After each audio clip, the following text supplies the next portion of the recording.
Alors bonjour ou rebonjour à toutes et à tous. Nous allons passer une petite demi-heure dans ce parcours des ateliers Femmes en EA et en ESAT 2021 avec le groupe Renault et sur un sujet qui est très intéressant et qu'on aborde cette année et qu'on n'avait jamais abordé chez Femmes en EA, vivre sa différence en entreprise. Témoignage. Encore une fois, on aime se laisser exprimer les gens qui sont concernés par les sujets de diversité, d'égalité professionnelle et bien sûr de handicap. Alors pour ce faire, j'accueille deux personnes sur le plateau. D'abord Malika Chemali. Bonjour Malika. Bonjour Antonio. Alors vous êtes responsable diversité et inclusion chez Renault France. C'est bien ça ? Exact. Parfait, je ne me suis pas trompé, tout va bien.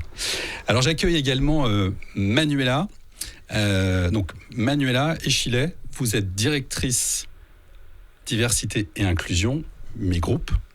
Exactement. Chez le groupe Renault. Bonjour Antonio, merci. Et voilà. Responsable diversité et inclusion, même ça le suffit, directrice. Ça suffit. Le directrice, c'est pas les nécessaire. Titres, voilà. On n'est pas là pour parler des titres, on est là pour parler de notre sujet, absolument. Merci de nous accueillir en tout cas. Merci d'être là. Je crois que vous avez quelques images pour commencer notre sujet et vous allez nous dire de quoi s'agit-il sur ces images. Oui, en fait, on a dit qu'on allait donner la parole à nos collaborateurs et c'est vraiment ce qui est important pour nous aujourd'hui. Mais avant cela, je voudrais qu'on écoute le témoignage, l'engagement de Clotilde Delbos, qui est notre directrice générale adjointe et surtout notre sponsor handicap au sein de notre entreprise. Donc, on écoute les quelques mots de Clotilde. Merci. Je suis ravie que le groupe Renault soit partenaire de l'événement Trophée des femmes en entreprise adaptée et en établissement et services d'aide par le travail, qui adresse deux enjeux majeurs pour notre entreprise, l'inclusion des personnes en situation de handicap et l'égalité professionnelle entre les femmes et les hommes. Ces deux sujets, qui sont clés dans notre politique de diversité et d'inclusion, me tiennent particulièrement à cœur. C'est pour cela qu'il y a un an, j'ai signé pour le groupe Renault le manifeste pour l'inclusion des personnes en situation de handicap dans la vie économique. Soutenir le recrutement des personnes en situation de handicap et leur maintien dans l'emploi sont un engagement qui va au-delà des obligations du cadre légal. C'est une conviction profonde de ce que peuvent apporter ces personnes à l'entreprise et de ce que l'entreprise peut leur offrir en retour. Le handicap fait partie de mon histoire personnelle. Cela renforce certainement ma sensibilité et mon souhait d'engagement. Et c'est pour cela que j'ai accepté avec enthousiasme d'être sponsor de nos actions de handicap. Les trophées des femmes en entreprise adaptée et en établissement et services d'aide par le travail, c'est aussi la valorisation de l'égalité professionnelle quelques jours après la Journée internationale des droits des femmes.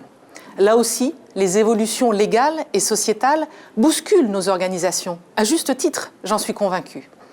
Dans le cadre de notre participation au réseau Mixité en Scène, aux côtés des 7 autres entreprises, je me suis personnellement engagée à soutenir les initiatives de Jamais sans elle.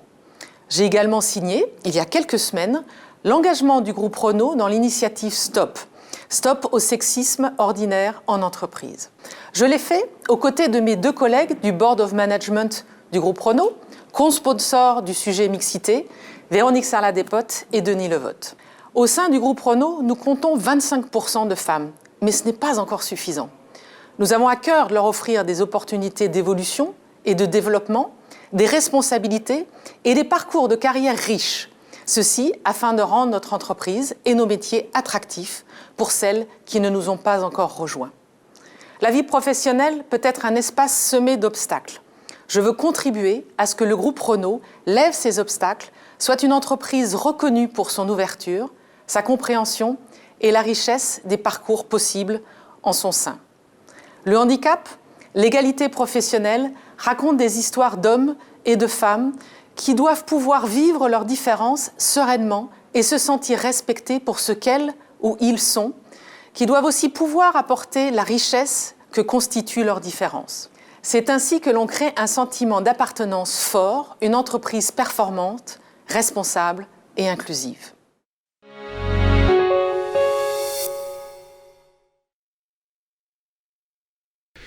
Bien, merci pour cette vidéo et pour ce témoignage. Vous remercierez de notre part Clotilde Delbos. parce qu'il nous semble important de montrer sur ces sujets qu'en fait, ils sont portés au plus haut niveau dans les entreprises. Et vous avez eu la gentillesse de la mobiliser et elle a pris du temps pour le faire. Je pense que c'est important de le montrer. Et là, on a une illustration, donc merci pour ça. Je vais m'adresser maintenant à Malika. On va parler du contexte France.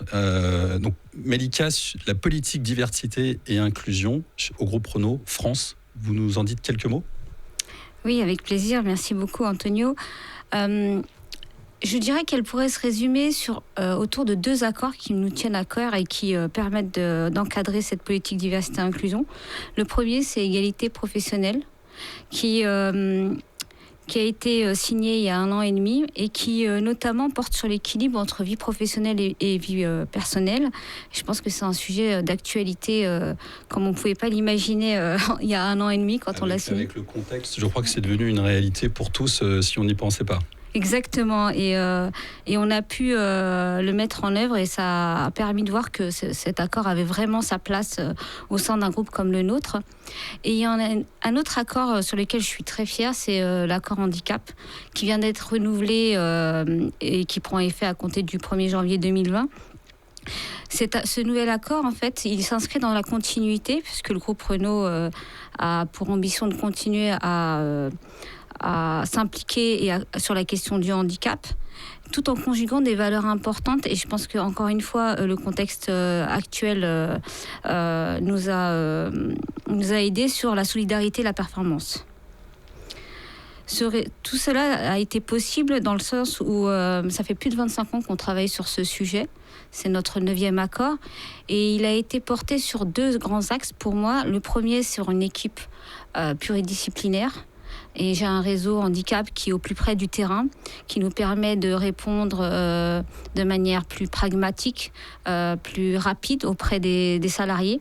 Je pense que c'est une attente aujourd'hui pour qu'on soit de plus en plus performant. Aujourd'hui, encore une fois, je fais beaucoup référence à la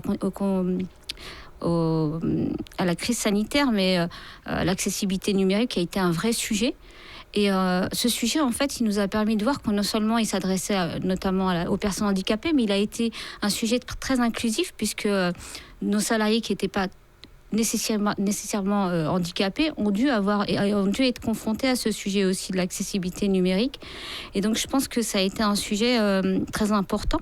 Comme souvent, d'ailleurs, je crois, dans le handicap, on pense que les développements autour du sujet du handicap et des personnes ne s'adressent en fait qu'à elles. Mais en réalité, ça finit par servir le plus grand nombre.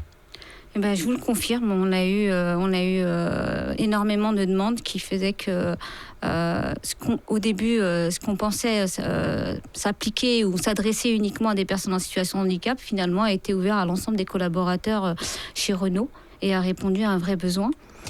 Mais également auprès de référents handicap sur chaque site. Je pense que tout ne remonte pas au siège social, contrairement à ce qu'on imagine. Et heureusement, on a des personnes très impliquées sur chaque site et une équipe qui entoure cette personne pour répondre aux besoins. Et le deuxième axe sur lequel on s'appuie en tout cas, c'est l'emploi, favoriser l'emploi. Je pense que ça, c'est très important, et notamment dans cette période très importante. Le deuxième axe, c'est le maintien dans l'emploi, favoriser et pérenniser l'emploi des personnes en situation de handicap. Le troisième item, c'est conseiller nos salariés, parce que c'est très compliqué quand on est en situation de handicap de se retrouver à faire des déclarations, à savoir près de qui on doit s'adresser. Et enfin, conseiller l'ensemble des salariés, sensibiliser pour qu'ils puissent bien comprendre ce que c'est le handicap, pas amalgamer, et trouver des réponses qui peuvent être très faciles. Bien souvent, on se rend compte que les réponses qu'on donne, elles ne sont pas si loin et si compliquées. Alors, je crois qu'effectivement, on va maintenant entendre un témoignage. De quoi s'agit-il ? C'est le témoignage de Siam, qui est une jeune manager qui a répondu très favorablement à l'accueil d'un jeune étudiant qui recherchait un apprentissage pour 2 ans. Et je vais la laisser vous témoigner, parce que je pense que son expérience est très belle et qu'elle peut vraiment la partager auprès de nos salariés en interne, mais également en externe. Bonjour Malika. Merci d'être là et d'avoir accepté Je vais te laisser tout d'abord te présenter, si tu le veux bien. Oui, alors je suis donc Siamé Sedegui, je travaille à la direction informatique de Renault et je suis responsable du service intelligence artificielle appliquée. On va rentrer très vif dans le sujet. Je voulais te poser une question, c'était quelle opportunité t'a permis d'intégrer un apprenti dans ton équipe? Alors en fait, c'est l'équipe RH qui a diffusé l'information d'un partenariat entre l'école IA de Microsoft et Simplon. Et ce partenariat permet de former une promotion d'une dizaine d'étudiants porteurs du syndrome d'Asperger à la data science et au machine learning. Et comme c'est une formation qui est en adéquation avec nos besoins professionnels, j'ai pu donner une suite positive. Après, ma ligne hiérarchique a très rapidement donné son aval pour accueillir un de ses apprentis en data science. Et de mon côté, lorsque j'en ai parlé à mon équipe, et on est une quinzaine de personnes, tous les membres de l'équipe étaient vraiment enthousiastes et sensibles à la démarche. Je suis ravie de l'entendre parce que en fait, ça part d'un besoin exprimé, de compétences recherchées avant, au préalable, et ensuite on a répondu par la présence de Jean-Baptiste. Ceci étant, il y avait quand même eu des peurs d'accueillir Jean-Baptiste. Est-ce que effectivement, dans un contexte tout d'abord sanitaire assez compliqué, mais également peut-être tout simplement que vous connaissiez pas ce syndrome, toi ou un membre de ton équipe? Alors, en fait, moi de mon côté, j'ai pas hésité une seule seconde. Vraiment, quand j'ai reçu l'information, j'étais partante. Et effectivement, ce sont les deux interrogations par contre qui revenaient, et elles sont légitimes, hein. Pour le contexte sanitaire, c'est vrai qu'avec un télétravail à 100%, ça rend difficile l'encadrement d'un stagiaire ou d'un alternant, ou même d'accueillir quelqu'un de nouveau dans une équipe, hein, c'est vrai. Seulement, en même temps, c'est ce contexte qui rend aussi très difficile aux étudiants l'accès aux stages et aux alternances. Du coup, pour moi, c'était au contraire une raison supplémentaire pour nous mobiliser et pour permettre à ces étudiants de découvrir le monde professionnel et puis de valider leur diplôme. C'est un enjeu pour eux. Donc ça, c'est pour la première question. Et la deuxième réserve ou interrogation que j'avais, c'était effectivement ça. Est-ce que je saurais travailler avec une personne porteuse du syndrome d'Asperger? Et en fait, chez Renault, on a une équipe pluridisciplinaire où on a régulièrement des communications pour informer et sensibiliser sur différents handicaps, sur les sujets de diversité et d'inclusion. Et donc là, je pense aux équipes Mission Handicap que vous dirigez, Malika, aux missions diversité et inclusion, mais aussi aux assistants sociaux, aux équipes RH, aux médecins du travail. Donc du coup, si on a des questions, que ce soit Jean-Baptiste ou moi, on sait à qui s'adresser. Et ça, c'est très important.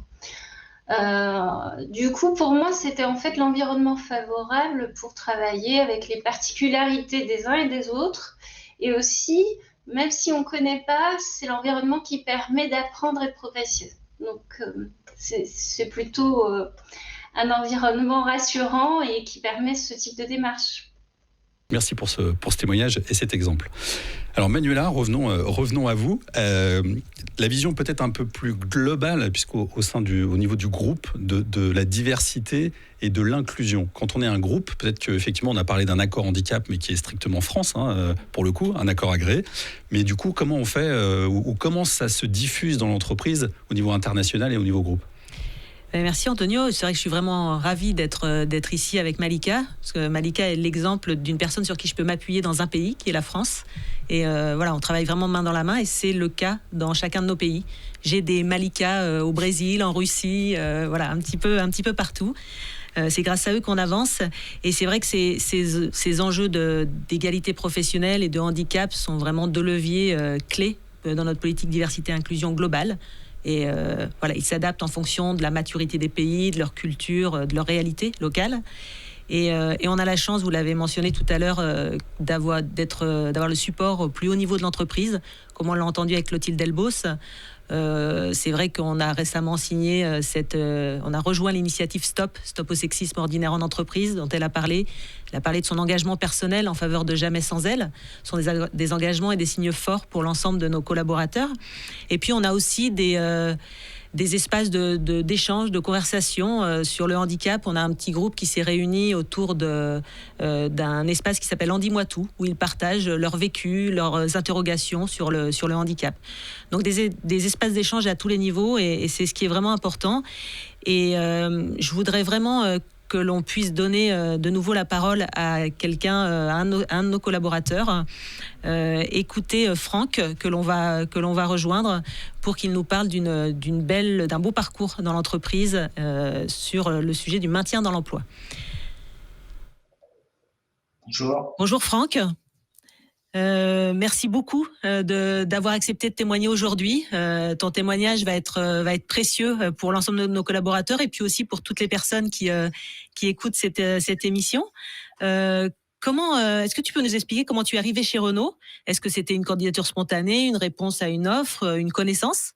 Ouais, en fait, je suis atteint moi d'une myopathie, donc dans ce cadre-là, en fait, il y a tous les ans le Téléthon qui est une grande manifestation nationale au mois de décembre. Et dans ce cadre-là, en fait, un RH informatique de l'époque avait été convié à visiter le Généton, qui est en fait le laboratoire dédié intégralement à la recherche des myopathies. Et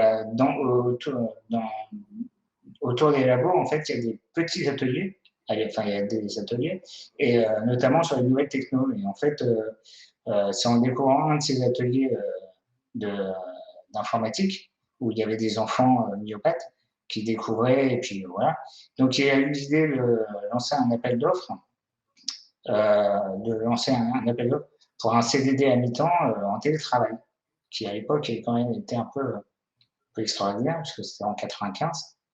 Donc, il n'y a pas tous ces moyens de communication qu'on a maintenant. Donc, voilà. Et puis, ce CDD, Franck, CDD comme développeur, il s'est passé comment ? C'est passé rapidement en CDI. Et au lieu de coder à mi-temps, j'ai codé à plein temps.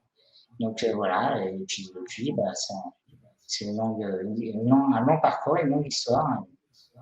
Puis, j'espère encore qu'il va durer. Et le codage, c'est toujours d'actualité ou tu as évolué, changé de mission depuis tout ce temps ? Alors, il y a eu un moment donné où il y avait moins d'activités de développement chez Renault. Du coup, ça m'a permis de découvrir d'autres aspects de l'informatique. Donc, j'ai rejoint le domaine de l'intégration de logiciels, qui m'a permis de m'enrichir sur d'autres facettes de l'informatique. Et puis, en 2018, il y a eu un engouement dans le développement.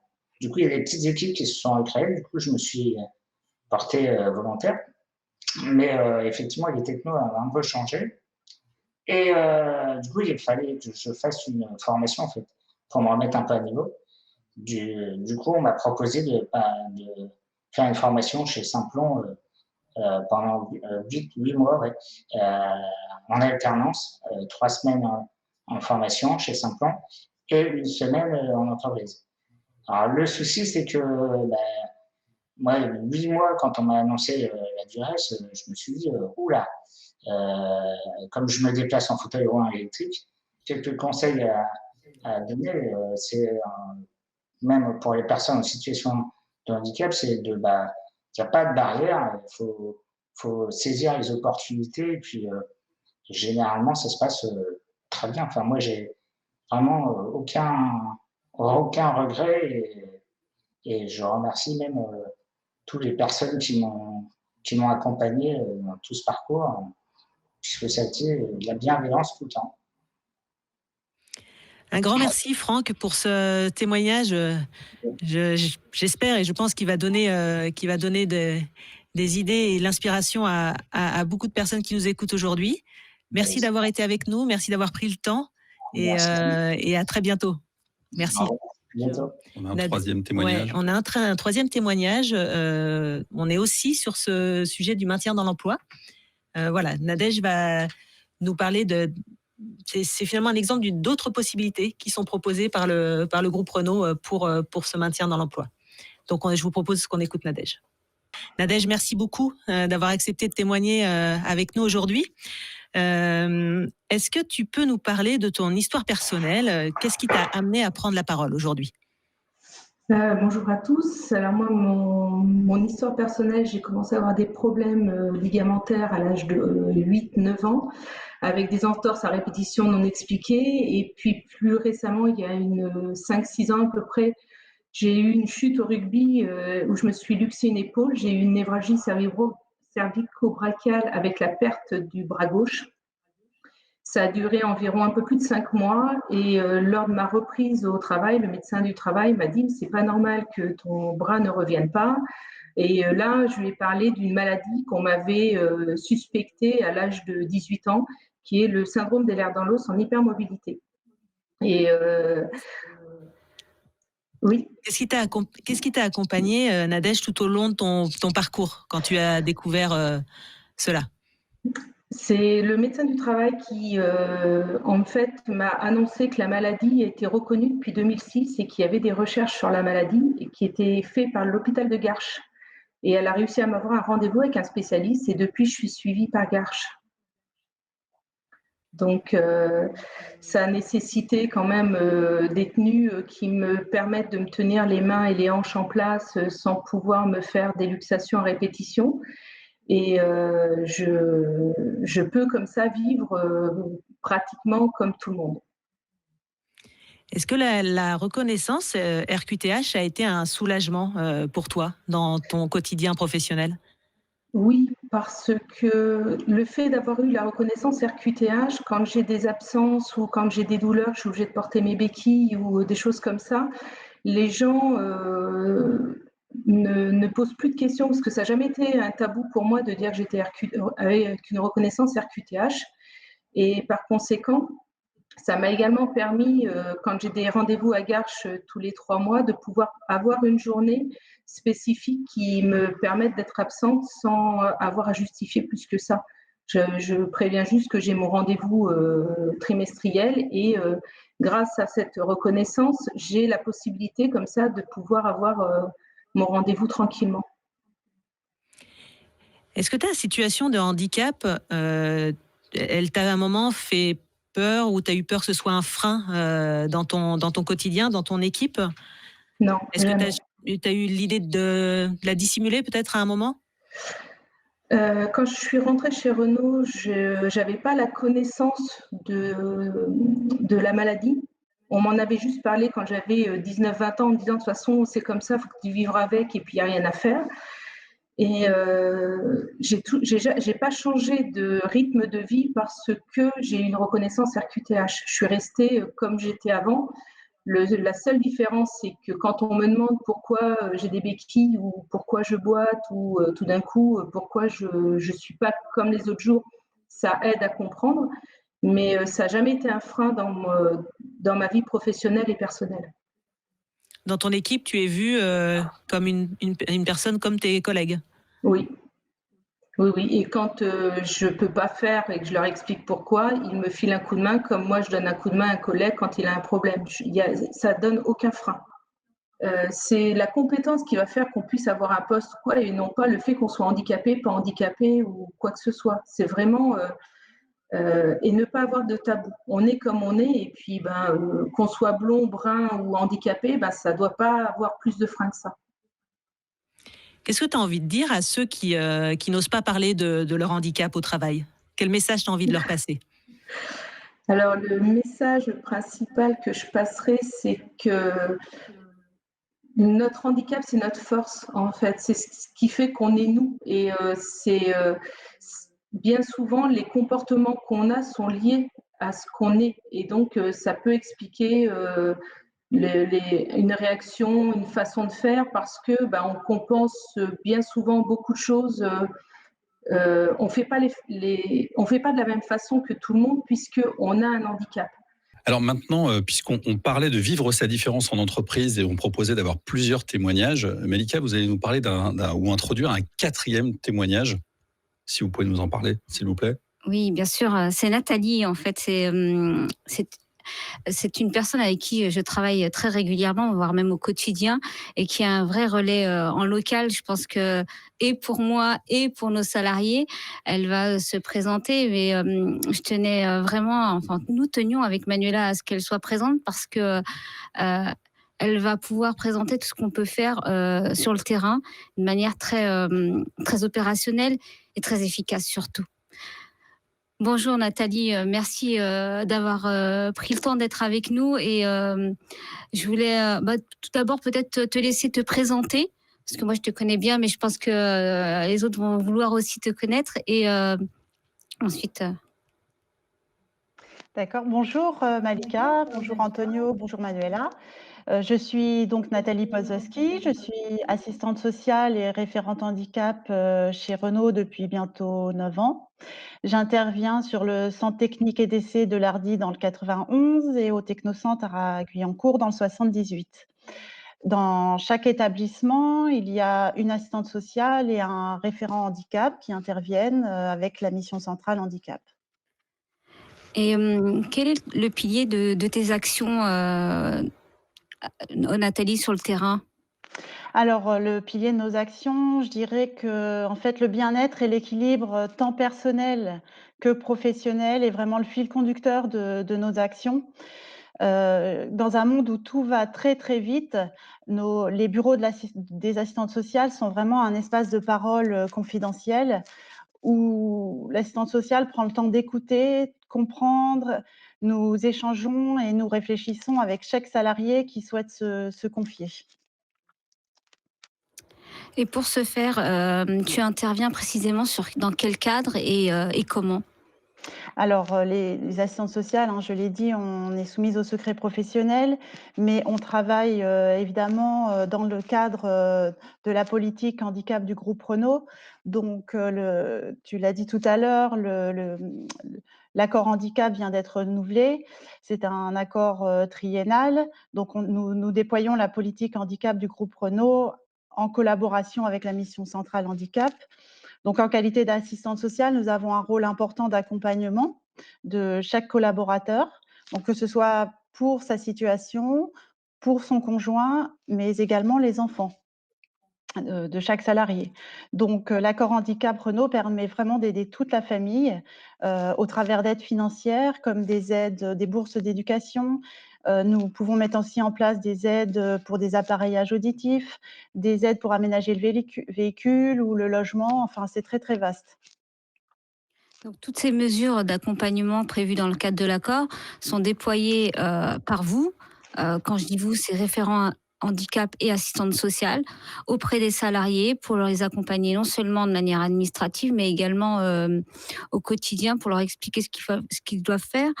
Et comment est-ce que tu peux nous en dire un peu plus sur cet accompagnement? Oui, alors, l'accompagnement qu'on réalise, c'est pas seulement un accompagnement administratif, hein, pour mettre en place des aides ou une RQTH. C'est aussi un vrai soutien. Je peux donner un exemple, un parent qui vient d'apprendre, que son enfant est diagnostiqué d'une maladie rare, au-delà du choc, du traumatisme que cela engendre, c'est aussi, beaucoup de conséquences dans la vie quotidienne. C'est beaucoup de rendez-vous, c'est beaucoup de démarches. Donc, nous, les assistantes sociales, nous sommes là pour l'écouter, l'accompagner, le soutenir et puis évidemment l'orienter, mettre en place les aides et le guider dans toutes ces démarches.